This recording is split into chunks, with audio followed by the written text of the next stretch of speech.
إن الله وملائكته يصلون على النبي يا أيها الذين آمنوا صلوا عليه وسلموا تسليما.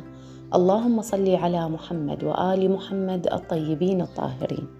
ومن بعد ما تسحرت وقريت القرآن وختمت القرآن الحمد لله، وأكيد أديت صلاة الفجر، حبيت أقرأ لكم هذا الدعاء اللي هو دعاء ختم رمضان. اللهم صل على محمد وآل محمد. وداعا يا شهر رمضان، وداعا يا شهر رمضان، وإن كان بالعمر ملتقى فلنلتقي بأحسن حال. وداعا للضيف الوحيد الذي يأتي ليكرمنا، اللهم لا تجعله آخر عهدنا به. اللهم إنا نستودعك أيامه ولياليه فتقبلها منا. اللهم كما سلمتنا رمضان فاستلمه منا متقبلا، ولا تختمه يا ربي إلا وقد سطرت أسماءنا من العتقاء. اللهم آمين يا رب العالمين. السلام عليكم حبايبي، شلونكم؟ عساكم بخير وبأحسن حال. ورجعت لكم بهذا الفيديو الرمضاني اللي هو آخر فيديو راح أنزله بآخر أيام رمضان. وطبعا تشوفون الأجواء ما شاء الله، الدنيا تمطر، ويعني إن شاء الله مفتوحة أبواب السماء، وإن شاء الله طلبنا حاجاتنا ودعينا للجميع، يعني دعينا لنفسنا ودعينا للجميع. وأول أدعيتنا إنه رب العالمين يتقبل صيامنا ويستجب دعائنا ويعود علينا وعليكم بالخير والصحة والسلامة، آمين يا رب العالمين. هذا آخر فيديو بنات أنزله لكم، وآخر فطور راح إن شاء الله صورته لكم. يعني الفيديوهات الموجودة عندي السابقة اللي ما لحقت أنزلها فهاي ما راح أنزلها أكيد. وهنا يا حبايبي مثل ما قلت لكم إحنا بالأيام الأخيرة قمت ما أطبخ لأنه قاموا ما يأكلون الطبخ، فهنا حبيت أسوي هاي الكبة اللي هي كبة التمن والجريش، يعني خلط، اللي هي كبة القلي. يعني عندي هنا قلاص من التمن سلقته وخليت عليه شوية من صبغة اللوزينة وأكيد ملح، وخليت عليه كمون، وبعدين قلل المي مالته شوية، خليت عليه 3/4 القلاص من الجريش الناعم. وهسه من بعد ما استوى عندي وبديت أعجنه، راح أعجن العجينة مال الكبة وأخليها. هنا عندي الحشوة بنات هي اللحم المثروم، خليت وياها شوية فلفل وبصل، وأكيد التوابل خليت فلفل أسود وبهارات لحم، بهارات كبة، وشوية بابريكا وشوية دارسين.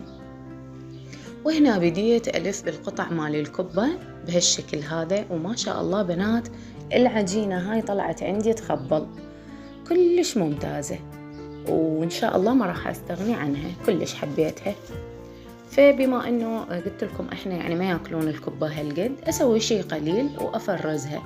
فاليوم راح أسوي منها للفطور. وطبعا باقي عندي دولمة لأنه من أجوا بيت أخويا وسويت دولمة ما شاء الله، بقى عندي نص الجدر. وهاي صينية الكبة حبايبي جهزتها من قبل تقريبا من الساعة 2. وهنا راح أسوي التمر بالبسكت، وهنا مفلسة التمر، وعندي هنا باكيت من البسكت. طبعا على هاي الكمية راح أخذ نص الباكيت مال البسكت. وأول شي حبايبي طحنت البسكت بهالشكل هذا، تريدون بإيديكم أو تريدون بالمطحنة. والتمر طبعا أكيد حمسته بالدهن بالزيت.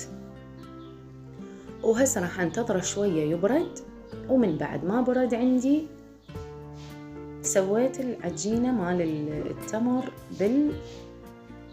بالبسكت. وطبعا هنا سويت رولات بهالشكل هذا.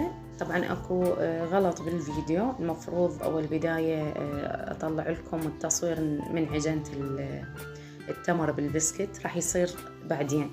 هنا قبل صورت لكم الرولات، سويت رولات بهالشكل هذا، وراح اقطعها هيك مكعبات. اذا حابين تسوونه دوائر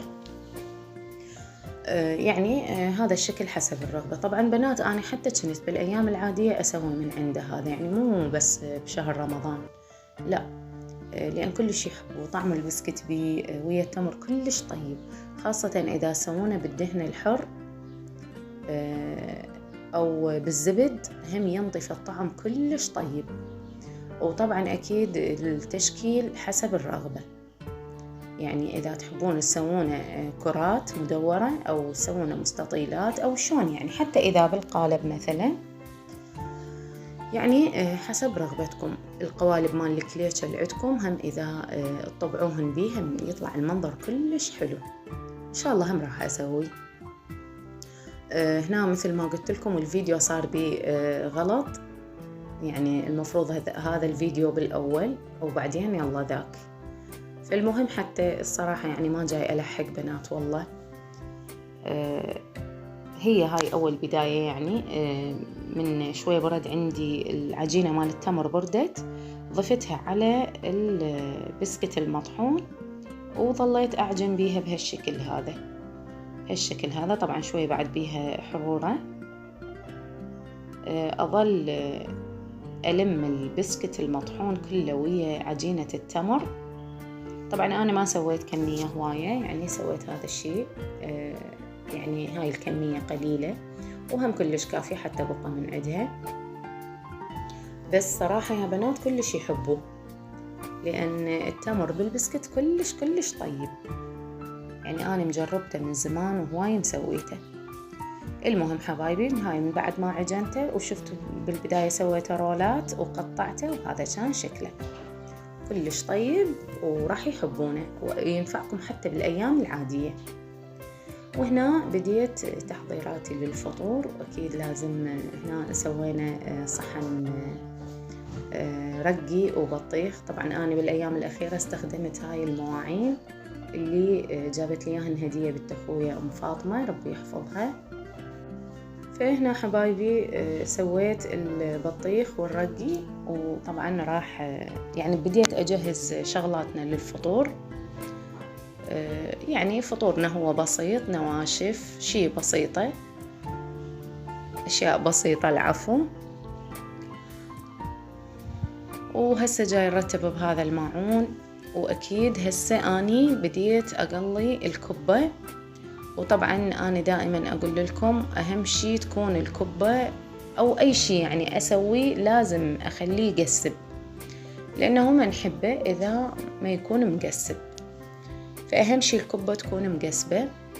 وهذا الفطور مالتنا جهزناه، شوربة على بوتيتة على كبة على دولمة على طرشي وجاجيل ورقي وبطيخ، وكله خير ونعمة فضيلة من رب العالمين. لهنا أقول لكم وصلت وياكم نهاية هذا الفيديو. ختم الله صيامكم بالقبول وأسكنكم الجنة مع الرسول، وجعل عيدكم فرحة وبهجة لا تزول.